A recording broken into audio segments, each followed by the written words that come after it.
말씀을 찾으시면서 함께 나누어드린 주반의 설교 노트를 참조해 주시기 바랍니다. 주반에 설교 노트가 있습니다.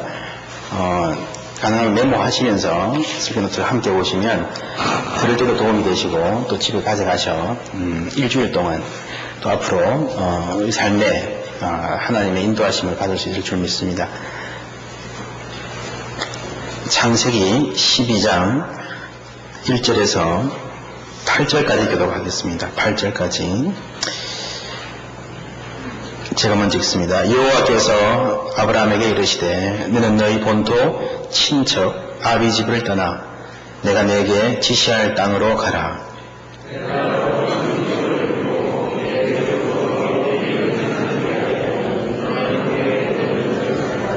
너를 축복하는 자에게는 내가 복을 내리고 너를 저주하는 자에게는 내가 저주하리니 땅의 모든 족속이 너를 인하여 복을 얻을 것이니라 하신지라.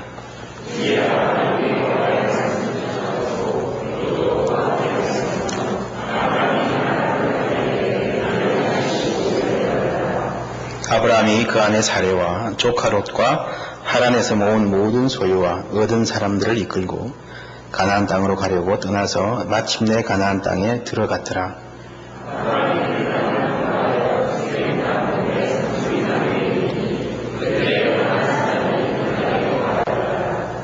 여호와께서 아브라함에게 나타나 가라사대 내가 이 땅을 내 자손에게 주리라 하신지라. 그가 자기에게 나타나신 여호와를 위하여 그곳에 단을 쌓고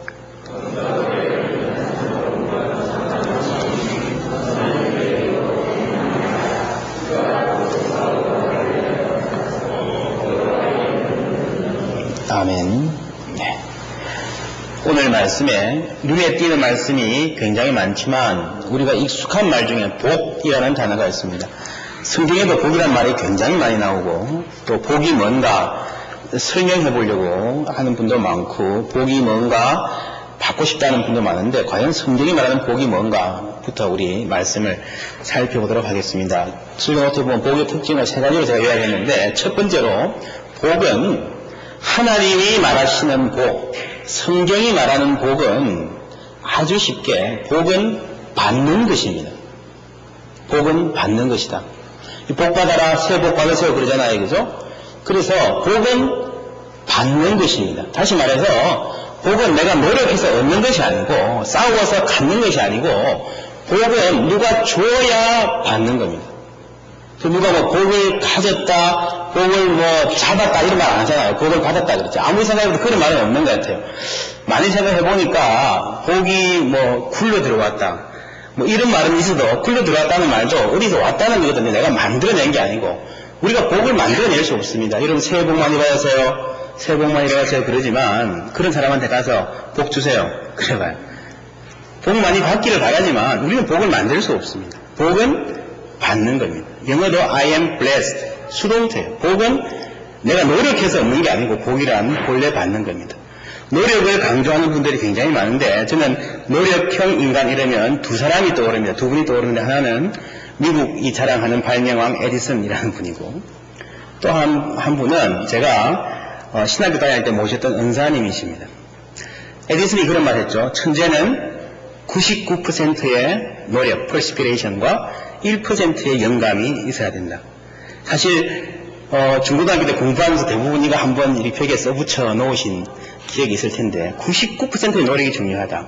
제가 늘 이 말을 생각나게 하는 저 교수님 한 분 은사님이 계신데 이분은 정말 어려운 조건 속에서 피나는 노력으로 엄청난 학문적 성과를 이룩한 분이었습니다. 그래서 철저하게 노력하고 제가 그 댁에 가서 이렇게 말씀 나누면 늘 이 옷 입으면 떨어져 있어요. 막 쓰고 공부하느라고 60이 넘은 어른이 학생들한테도 굉장히 철저한 분입니다. 수업하다가 이렇게 50분 수업하면 49분이 지나고 1분이 남았을 때에 한 챕터가 마쳐도 새로운 챕터에 들어가시는 분이에요. 제가 이제 대학원 다니면서 세미나 하는데 3시간, 4시간 세미나를 하나도 안 쉬고 하고 다른 분은 쉬시고 하는데 그래서 이제 우리 중간에 한 10분 쉬어야 되지 않겠느냐 막 의논해서 한 명 그중에 최고 이제 간이 큰 학생한테 막 쑤셔서 쉬자고 하라 그랬는데 교수님 좀 쉬었다 하시죠 이러니까 그 교수님 한 말이 왜? 그래요. 왜? 그러니까 아무도 그냥 고개를 푹 숙이고 말 없음표 수업 계속 이렇게 했어요. 딱 한 번 있었어요. 그렇게 말 꺼낸 것도. 그래서 정말 저는 그분을 보면서 야 정말 노력형 인간이다 생각했는데 이분이 어느 날 갑자기 제가 조교를 했거든요. 그분의 밑에서 이런 말씀을 하세요. 갑자기 제가 뭐 물어보지도 않았고 전혀 뭐 그런 말 할 맥락이 아니었는데 갑자기 이런 말씀을 하세요. 박김도사 천재는 99%의 땀과 1%의 영감이라고 하더라도 그 1%가 없으면 아무것도 아니다 이렇게 말씀하세요. 에디슨의 말대로 99%의 노력과 1%로 뭔가 된다고 할지라도 그 1%가 없으면 아무것도 아니라는 거예요. 이 세상에 거의 성공할 뻔한 사람 많습니다. 비즈니스 하면서 거의 컨트롤 할 뻔한 경우 많아요. 그죠? 거의 졸업할 뻔한 분 많이 계시죠? 안 한 거랑 다름없어요. 거의 결혼할 뻔한 적도 있었죠, 여러분? 지금 기도하면서 데이트하십시오. 내가 99% 노력을 할 수 있는 사람이라 하더라도 하나님의 은혜가 없으면 조금만 모자라도 성사가 안 되는 게 우리 인간의 일입니다. 사업도 기도하면서 하고 근데 사실 가만히 보면 99%를 노력할 수 있는 것도 하나님이 그런 환경과 조건을 주셔야 하는 겁니다. 공부나 일하는 거 보세요. 사업에 집중하고 싶어도 사실 가정이 편해야 사업에 집중할 수 있지 않습니까? 제가 유학하면서 공부해보니까 이거 공부할 수 있는 환경과 조건을 주셔야 공부를 하겠더라고요. 유학생들이 주로 차를 사면 안 그런 분도 있지만 처음에 와서 이제 돈도 아끼고 하느라고 돈도 없는 경우도 많고 한 10년쯤 된 중고차들을 많이 모는데 뭐 미국 경험도 없고 그런데 정말 이상하게도 이 차들이 시험 기간만 되면 말썽을 부려요. 그 시험 기간에 밤을 새워도 따라갈까 말까 하는데 막 차고치를 당하는 거예요. 그래서 오죽하면 유학생 사회에 이런 속담이 생기겠어요. 이 속담입니다. 유명한 속담인데 와이프하고 차만 말썽을 안 부리면 유학생활 성공한다. 조금 남성 중심적인 속담이어서 좀 죄송하긴 하지만 핵심은 이겁니다. 공부만 가지고 유학 못한다는 거예요. 여러분 사업 실력만 가지고 사업 성공 못합니다. 받쳐지는 여러 가지 요소가 같이 작용을 해야 내 노력을 하고 내가 실력을 발휘할 기회가 그나마 주어진다고 하는 거예요. 그래서 열심히 해서 뭐를 이룰 수 있는 것은 한계가 있습니다. 노트에 있는 말씀 다 같이 읽어볼게요. 여호와께서 시작. 여호와께서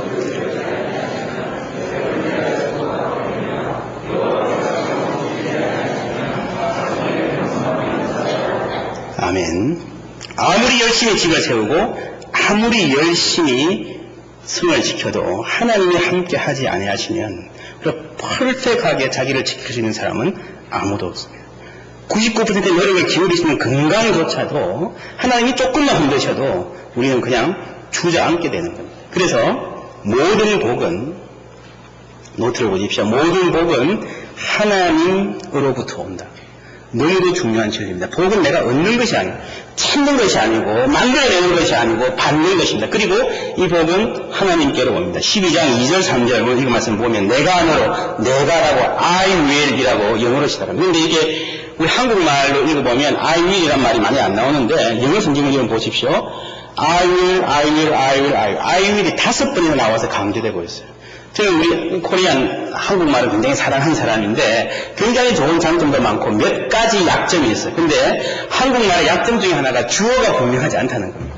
그렇죠? 사랑해 그러잖아요. 누가 누구를 사랑한다는 말인지 사실 굉장히 불분명한 말이에요. 그렇다고 해서 나는 당신을 사랑합니다. 이렇게 하면 이 정이 잘 전달되지 않는 것 같아요. 그렇잖아요. 그냥 사랑해 이러면 뭐가 뭘 사랑한다는 말인지 이런 한국말 약점 때문에 성경도 약간 때로는 의미가 명확하게 안 드러날 때가 있는데 본래 성경 말씀을 영어로만 봐도 알 수 있습니다. I will, I will, I will, I will, I will 5번이나 하나님이 어떻게 하겠다라고 하는 게 출발이에요. 그리고 그 다음에 모든 복은 만남에서 시작된다. 하나님이 스타트 하시는 거기 때문에 하나님과의 만남이 없으면 복은 출발이 안 되는 겁니다. 그래서 오늘 12장 1절 말씀 보면 여호와께서 아브라함에게 이르시되 동그라미 쳐보죠. 이르시되 하나님이 아브라함에게 말씀하셨다. 어드레스 하셨다. 다가가서 말씀을 걸기 시작하셨다는 거예요. 마틴 부브라고 하는 유대인 철학자 아주 유명한 분인데 굉장히 깊은 사색가입니다. 그런데 이분이 이런 말을 했어요. Living means being addressed. 살아간다는 것은 누구에겐가 말 건네을 받는다는 거다. 한국 시인 중에 김춘수도 뭐 비슷한 말씀 했죠. 좀 내가 그의 이름을 불러주기 전에는 좀 비슷한 아이디어 같아요. 살아간다는 것은 누군가가 나에게 다가와서 말을 건네주는 것, 그 대화가 시작되는 것, 그것이 삶의 의미고 삶의 시작이라는 거예요. 하나님은 우리를 그냥 놓아두시는 분이 아니고 우리에게 다가와서 말을 건네시는 분입니다. 하나님이 우리를 왜 창조하셨는가? 대화와 사랑의 상대자로 창조하셨습니다. 그래서 복이라고 하는 건 하나님과 함께 시작하는 거예요. 두 번째로 복의 특징 넘버 2는 복은 나누는 것이다. 첫 번째는 복은 받는 것이고 두 번째 복은 나누는 것입니다. 복은 처음부터 하나님과의 관계에서 출발하기 때문에 모든 인간의 복은 나눌 때에만 복입니다. 그래서 복을 독점한다는 말은 그 자체가 말이 안 되는 소리예요. 우리 모든 사람은 대부분 다 행복하게 산다 그럴 때에 남보다 행복하게 보이고 남보다 행복하게 느끼면 그게 행복이라고 이야기합니다.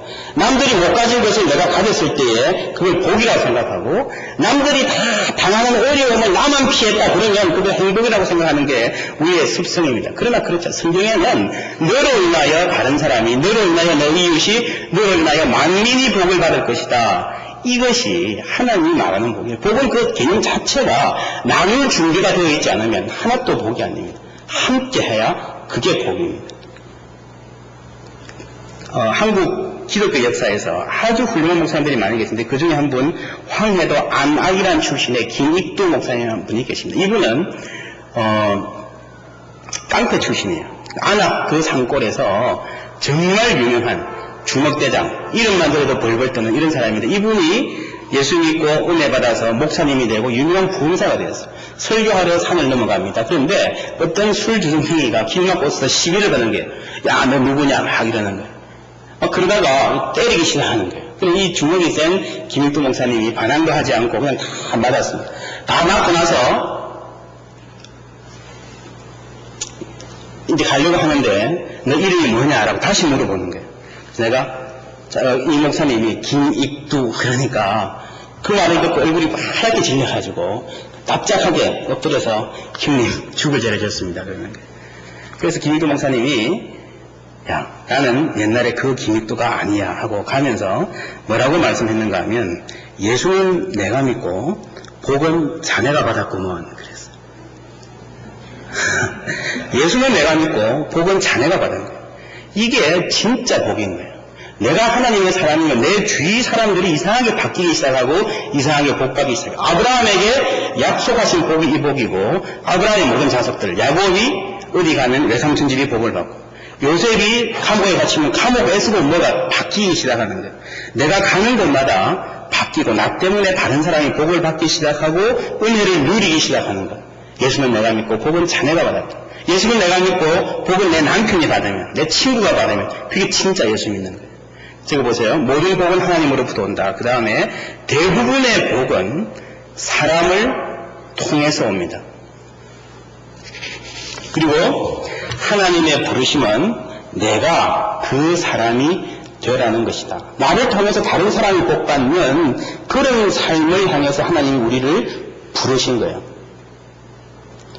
그래서 너는 복이 될지라 사실 오늘 성경은 영어 이 한국 성경은 복의 근원이 될지라 말했는데 사실은 그렇게 정확한 근원이 아닙니다. 복의 근원은 하나님이고 우리 찬송가의 복의 근원 강림하사 이런 말 있잖아요. 그죠?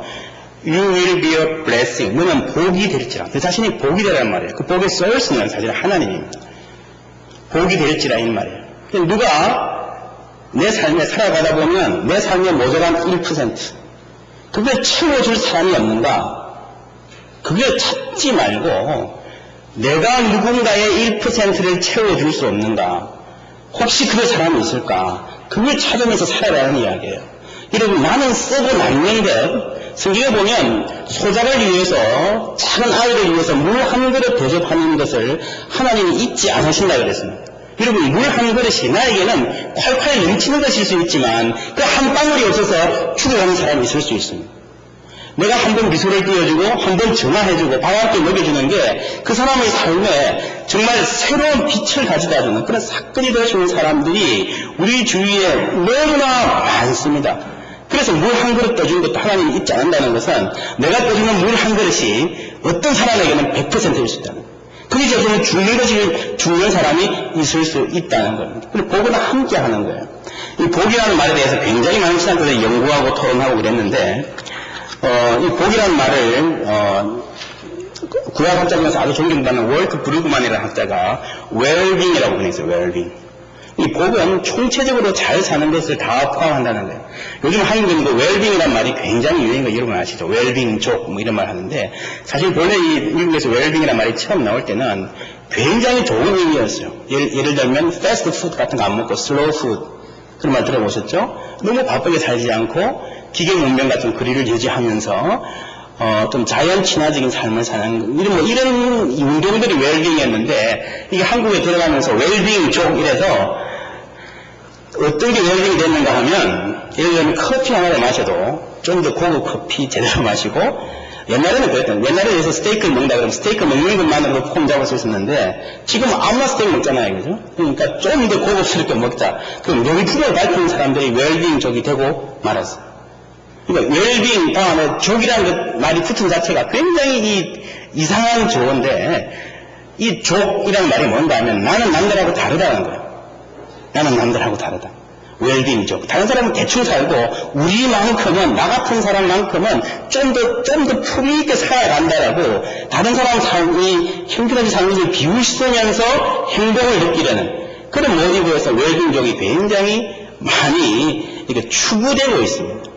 여러분, 많은 사람들이 패션의 역사 자체가 그래요. 패션의 역사가 차별화의 역사거든요. 내가 좋은 것을 입었는데 다 입고 다니잖아요. 그죠? 그럼 그 입기를 멈추고 다른 것을 입기 시작합니다. 다른 사람은 다 이렇게 살아도 나는 좀 다르게 살겠다. 그 차별화가 사실은 이 세상 사람들이 추구하는 웰빙이라면 하나님이 원하는 진짜 웰빙은 함께 잘 사는 거예요. 예수는 내가 믿고 혹은 너가 복은 내 가족이 내 이웃이 받는 것. 그게 하나님 원하시는 복입니다. 세 번째로 복의 특징은 다음 면에 있습니다. 복은 영원한 것입니다.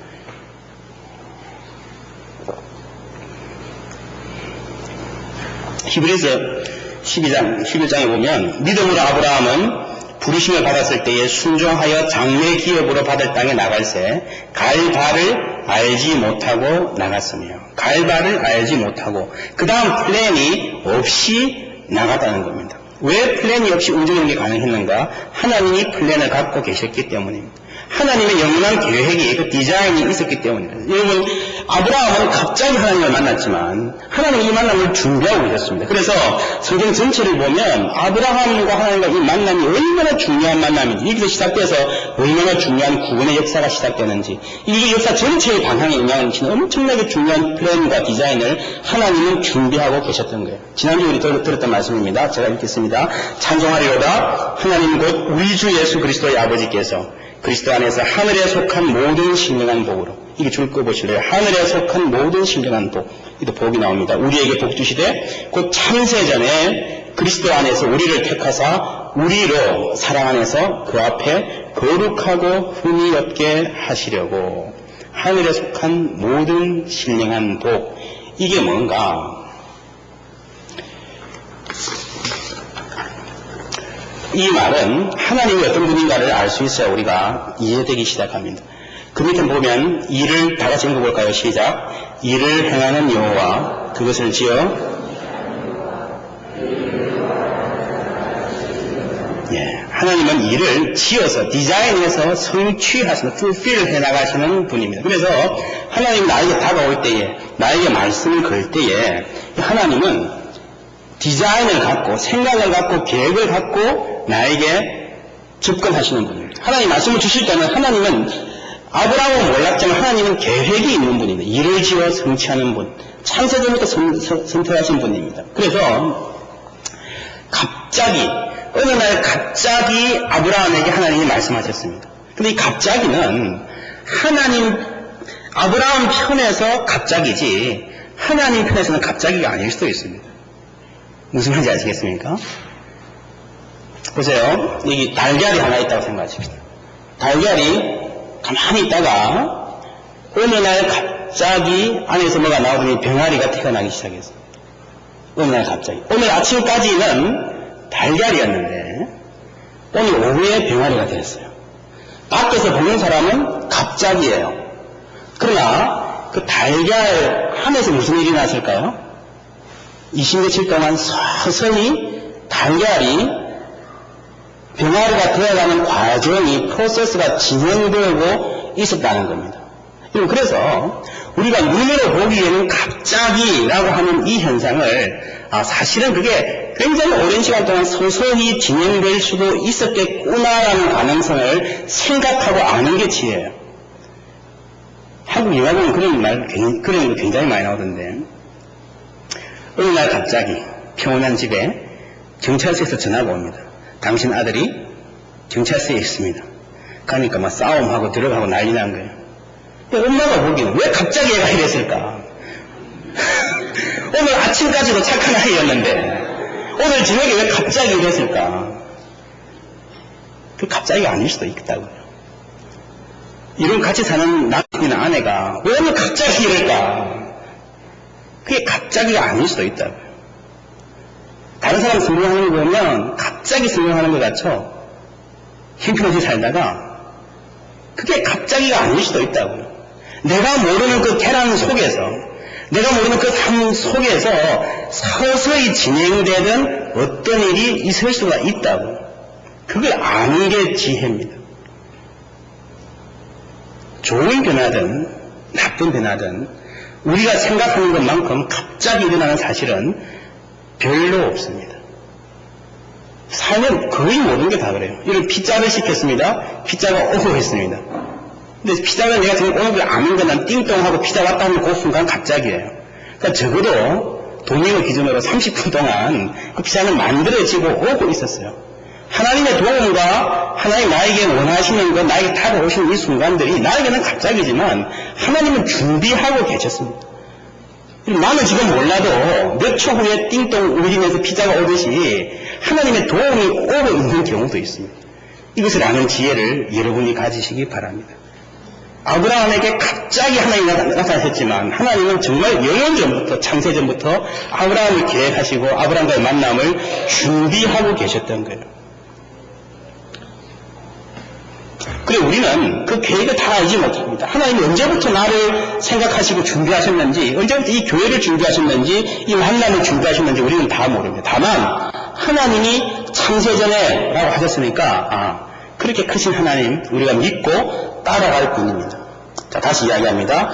신령한 복, 하늘에 속한 모든 신령한 복은 어떤 복인가? 사람들이 이렇게 설명할 때 이 신령한 복은 스피리추얼한 복이고 물질적인 복이 아니고 신앙적인 복이다 이야기하는데 맞는 말을 하지만 그렇게 정확한 말은 아닙니다. 아브라함을 보면 물질적인 복도 포함되어 있고 아들 낳는 것도 포함되고 있고요. 전쟁에서 이기는 것도 포함되어 있습니다. 사실 우리가 교회에서 최고 많이 남용되는 말 중에 하나가 스피리추얼하다는 말입니다. 스피리추얼하다는 말은 좋은 말일 수 있지만 나쁜 말일 수도 있어요. 이 디몬들, 귀신들이 다 스피리추얼 비잉이에요. 그죠? 그러니까 물질적인 게 아니고 스피리추얼하다는 걸 모든 걸 설명하려고 그러면 성경을 굉장히 많이 잘못 읽는 겁니다. 하늘에 속한 모든 신령한 복이라는 말은 무슨 말인가 하면 간단하게 말하면 넘버원, 넘버가 조금 잘못되어 있네요. 죄송합니다. 넘버원, 우리가 첫 번째 주부터 계속 하던 이야기입니다. 영원한 의미가 있는 삶을 살기 위해 필요한 모든 것입니다. 하늘에 속한 모든 신령한 복은 하늘에 계신 하나님 아버지의 그 그랜드 디자인, 내 삶을 향한 전체적인 목적, 그 영원한 의미가 있는 삶이거든요. 그 삶을 살기 위해서 필요한 모든 것이 하늘에 속한 모든 신령한 복이라는 거예요. 그 모든 리소스, 모든 환경을 하나님이 인도하시겠다는 거예요. 내가 정말 하나님이 일을 하기 위해서 물질이 필요하면 하나님 물질을 주실 겁니다. 건강이 필요한 건강을 주실 거고 학문적 성과가 필요하면 학문적 성과를 주실 거예요. 물론 나의 신앙과 인격 다 포함해서 내가 영원한 의미가 있는 삶을 살기 위해 필요한 모든 것을 하나님이 공급하시겠다는 게 에베소 1장의 약속이고 그것을 우리가 앞으로 아브라함의 생애를 통해서 보게 될 것입니다. 두 번째로 영원한 복이라는 말은 서서히 완성되어져 간다. 이때까지 계란이 깨어지기 전까지는 하나님 혼자 마음에 품고 서서히 계획을 하셨지만 병아리가 되면서부터 그는 우리를 보기 시작합니다. 하나님과 함께 나를 서서히 완성해져 가는 거예요. 두 번째가 되겠네요. 그리고 나 자신이 포함되어 되겠습니다. 에베소서 2장 말씀 다시 보면 우리로 사랑 안에서 그 앞에 거룩하고 흠이 없게 하시려고. 하나님의 계획과 디자인 속에 그 복에는 반드시 내가 포함되어 있어요. 내가 가지는 거 다 지나가는 겁니다. 이따가 없어지는 겁니다. 그러나 하나님 안에서 내가 어떻게 바뀌어져 가는가, 그것이 늘 그 복에는 포함되어 있습니다. 이 큰 복을 향해서 이제 다음으로 넘어갑니다. 내가 해야 할 일 두 가지가 뭔가. 하나님의 복은 뭐라 그랬죠? 처음에 하나님이 주시는 복은 첫 번째 받는 것이고, 두 번째는 뭐예요? 나누는 것이고, 세 번째는 영원한 것이다. 이 영원한 복을 향해서 오늘 내가 해야 될 일은 두 가지가 무엇인가 아브라함을 통해서 살펴보기로 하겠습니다. 첫 번째는 이런 질문을 우리가 해볼 수 있어요. 과연 하나님이 아브라함에게 이 말씀을 건넬 때에, 이 명령을 주시고 약속을 주실 때에 아브라함에게 믿음이 있었을까? 믿음이 있었을까? 하나님이 가라 그래서 간 걸 보면 믿음이 있는 것 같아요. 근데 그 다음에 읽어보면 뭐 자기 아내를 두려워해가지고 막 속이고 막 애국왕한테 갖다 바칠 정도로 막 이런 짓 하는 거 보니까 믿음이 또 없는 것 같기도 해요. 그쵸? 아브라함이 과연 이 순간에 믿음이 있었을까? 이때 아브라함의 믿음은 뭔가 하면, 하나님이 이때에 아브라함에게 요구하신, 기대하신 믿음은 뭔가 하면, 믿음의 조상 아브라함이 될 정도의 대단한 믿음이 아니라, 하나님이 가라 그러면 지금 당장 한 걸음을 떼어놓을, one step만 forward 할 그런 믿음이었습니다. 하나님은 그걸로 만족하시는 거예요. 하나님은 아브라함의 믿음이 완성돼가지고 막 엄청난 믿음의 사람이 된 걸 처음부터 요구하시지는 않습니다. 그래서 우리가 해야 될 일 두 가지. 첫 번째는 첫걸음 떼기. 내 수준에 맞는 순종입니다. 하나님이 우리에게 약속을 주시고 순종을 요구하시는데 그 순종은 지금의 내 수준에 맞는 순종이에요. 하나님이 원하시면 이거 끝까지 거기서 아니고 지금 내가 그런 말 하는 대로 거기서 맞는 순종이에요. 여러분, 선생님 중에서 학생이 도저히 할 수 없는 숙제를 내주면 그 선생님은 무능한 선생님입니다. 그렇죠? 할 수 있는 것을 내줘야죠. 그리고 할 수 없는 일을 시키는 상사는 무능한 상사고, 아이들이 도저히 못할 일을 기대하는 부모는 지혜롭지 못한 부모입니다. 하나님이 지혜로운 분이라는 걸 여러분 믿으시기 바랍니다. 하나님은 감당치 못할 시험을 허락지 않으십니다. 하나님이 주셨다는 여러분 할 수 있습니다. 하나님 나의 캐패시티를 아시는 분입니다. 그래서 가라 그랬어요. 아브라함이 갈 믿음이 있었기 때문에 가라 그랬는 거예요. 근데 가는데 이 단계의 순종에서 가는데 누구하고 같이 가요? 누가 따라가요? 사라하고 롯, 자기 와이프하고 조카가 따라가는 겁니다. 아브라함이 원래 브레인드 비전은 뭔가 하면 하나님의 약속은 온 민족을 복주는 사람이에요. 지금 가는 거는 자기 혼자 가고 사라와 롯이 따라가는 거예요. 이게 굉장히 중요한 성경의 특징입니다. 세상 거의 모든 다른 문화에서는 돌을 닦으러 가면 혼자 갑니다. 그쵸? 가출, 출가, 뭐 비슷한 것 같은데 출가해서 혼자 가요. 근데 성경은 혼자 가는 게 별로 없어요. 함께 가는 거예요. 근데 아브라함의 본래의 목적은 온 민족에게 복을 주는 거지만, 온 세계 만방에 복을 주는 거지만 지금은 사라하고 둘만 데리고 갑니다. 왜냐하면 지금은 아브라함 믿음의 수준이 그 정도밖에 안 되는 거예요. 두 사람만 잘 돌보는 것만 해도 아브라함에게는 버거운 거예요. 우리 믿음의 주관이는 그냥 혼자 가는 주관이가 아니고 family in 주관이에요. 같이 가는 거예요. 그리고 그 수준에 따라서 하나님이 원하시는 사람들을 붙여주십니다. 그래서 아브라함의 믿음의 출발은 어디서 출발하는가 하면 하나님을 믿고 그 믿음으로 사람한테 좋은 남편이 되고 롯에게 좋은 삼촌이 되는 거예요. 될까 못 될까 하는 이야기가 다음 주부터 계속될 겁니다. 여러분, 작은 것 같지만 한 사람에게 좋은 남편 되는 거 여러분 별 그렇게 쉽지 않다는 거 여러분 아시지 않습니까? 좋은 삼촌 되는 것도 쉽지 않아요. 그것 가지고 쩔쩔매요. 아브라함이 자기 와이프 하나 제대로 돌보지 못하고 보호하지 못하는 거예요. 책임있는 남편이 못 되는 거예요. 자신을 알고 거기서 시작하라는 겁니다. 그래서 가장 가까운 사람과의 관계에서 약속의 사람답게 살아가는 것, 그게 하나님의 명령입니다. 우리 교회도 마찬가지입니다. 지금 처음 시작한 교회치고 꽤 많은 분이 모였는데 어떻게 생각하면 제가 쩔쩔 내겠어요. 하나님이 주신 사라와 롯, 그 처음 출발하는 분들이거든요. 감당할 수 있을까? 기도할 때에 하나님 그런 말씀을 주시는 거예요. 내가 줬으니까 이게 이 사람들이 너에게 사라와 롯이다. 함께 journey를 해가야 할 사람이다. 저는 어떻게 생각하면 너무 많은 거 아니에요. 처음인데 하나님이 은혜를 주실 줄 믿습니다. 하나님 우리에게 캐패시티를 알고 주신 줄 믿습니다. 그리고 그 캐패시티를 정말 아브라함을 모든 민족에게 복을 받으리라 했는데 거기까지 이끌고 가실 줄 믿습니다. 아브라함은 엄청난 비전과 약속을 받았지만 지금 내가 해야 되는 것은 그 두 사람을 제대로 하나님과 관계에서 제대로 사랑하고 사는 거예요. 여러분, 우리 신앙생활 하면서 가장 힘들고 싫은 단어 중에 하나가 기다림이라는 단어일 겁니다. 하나님 복을 주시는데 뭘 해결해 주시는데 자꾸 기다리게 하시잖아요. 이 기다림이라는 단어는 멋있어 보이지만 모든 사람이 싫어하는 단어입니다.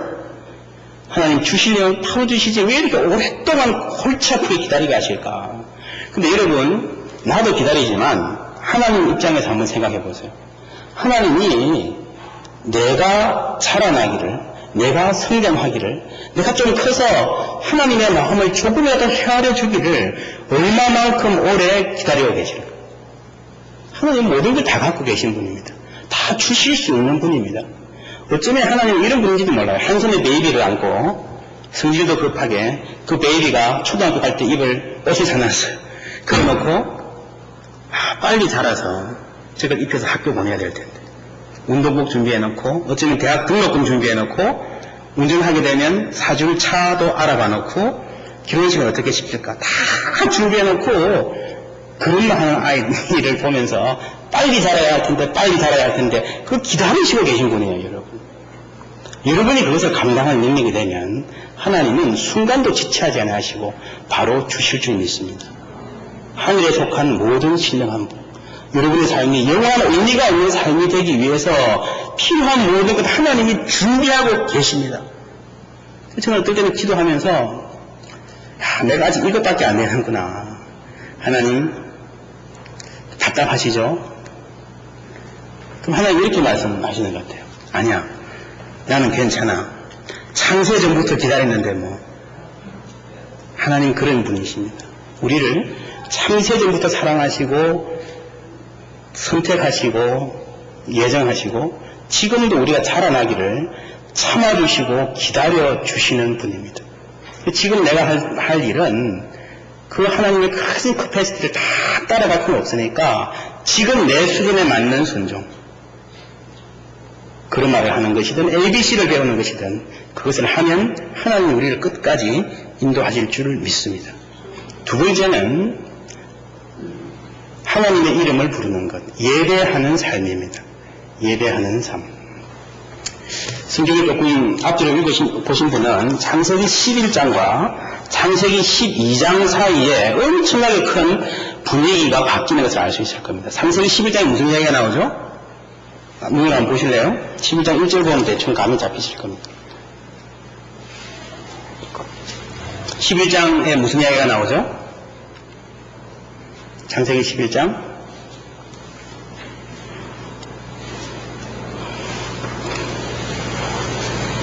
무슨 이야기예요? 바벨탑 이야기.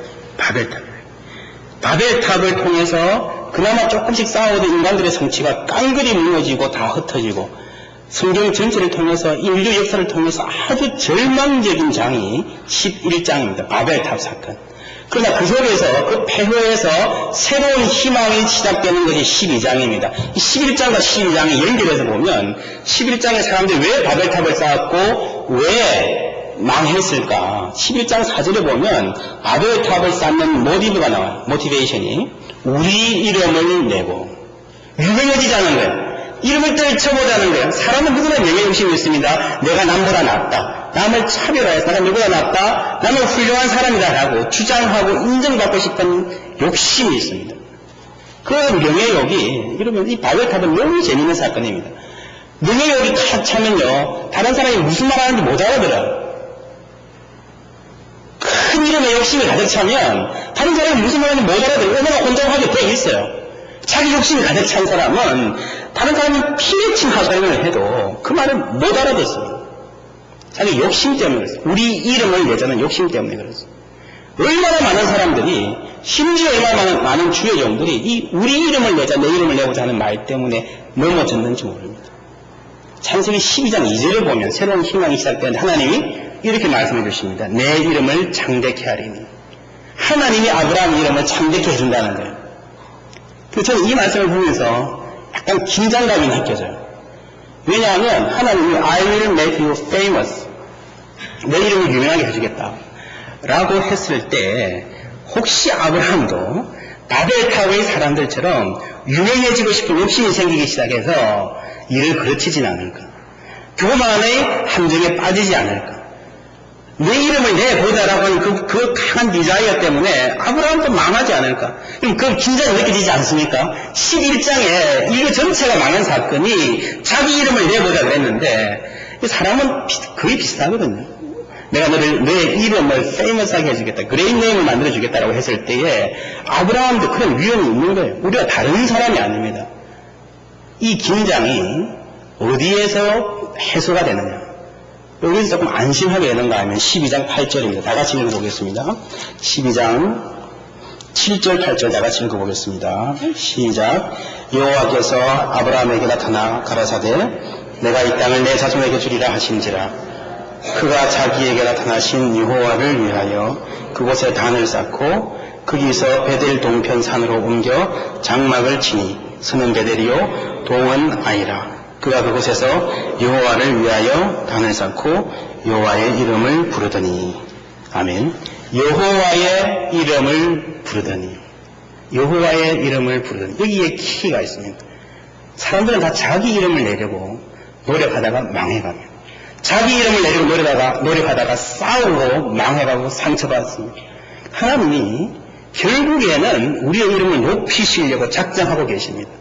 하나님 것을 따라가는 것이 아니고 중간에 자기 욕심이 발동해서 많은 사람들이 망해갑니다. 교만해서 망합니다. 유명해지고 싶어서 정말 본질을 잃어버리는 사람이 세상에 얼마나 많은지 모릅니다. 이 이름을 크게 하겠다는 게 정말 위험한 약속인데 하나님이 아브라함에게 이 위험한 약속을 주셨어요. 조금만 잘못하면 큰 위험에 빠질 수 있는 이런 약속을 하나님이 주셨어요. 그런데 이 위험에서 어떻게 아브라함이 이 위험에서 벗어나는가 하면은 하나님의 이름을 부르는 겁니다. 하나님께 예배하는 삶입니다. 예배하지 않으면 우리는 자기가 최고인 줄 압니다. 예배의 자리에 와서 하나님의 이름을 부른다라고 하는 것은, 주의 이름을 부른다고 하는 것은 하나님을 의지한다는 말입니다. 내가 아니라 하나님이 내 주인이시며 내가 아니라 하나님이 영광 받으신다는 말입니다. 그래서 여러분, 교만의 함정은 누구에게나 치명적인 겁니다. 내 이름이 높아지고 싶은 이 함정은 어느 공동체나 어떤 사람에게나 아무리 훌륭한 주의 종에게나 가장 치명적인 독약과도 같은 존재입니다. 그러나 하나님이 그 사랑하시는 사람들에게 예배할 기회를 주십니다. 예배의 자리에서 우리는 낮아질 수 있습니다. 예배의 자리에서 우리는 진정한 자신감도 얻을 수 있습니다. 여호와의 이름을 부르는 것. 그래서 우리 교회가 처음부터 참 예배했으면 좋겠어요. 한 사람 한 사람이 예배하는 삶에 목숨을 걸 때에 그 모든 삶에 잘못될 수 있는 위험으로부터 하나님이 예배를 통해서 지켜주실 줄 믿습니다. 우리가 잘 아는 시편 23편 말씀에 하나님이 내 영혼을 소생시키시고 자기 이름을 위하여 의의 길로 인도하시는도다 말씀하셨습니다. 자기 이름을 위하여 하나님의 이름을 부르는 자들에게, 하나님의 이름에 영광을 돌리고 의지하는 자에게 하나님이 늘 보호하시고 가장 선한 길로 인도하실 줄 믿습니다. 함께 기도하겠습니다.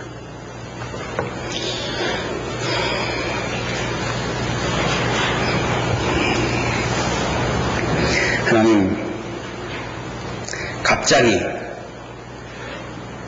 하나님이 내 삶에 다가오셨고, 갑자기 내가 새로운 소식을 들었고, 갑자기 내가 새로운 사람을 만나며 새로운 제안을 받았던 때가 많습니다.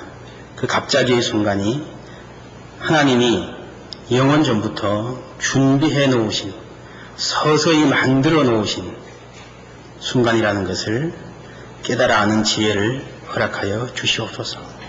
하나님이 우리를 부르신 자리가 복을 받으며 복을 함께 나누며 영원한 의미가 있는 삶을 향하여서 주님 믿고 나아가는 자리임을 믿습니다.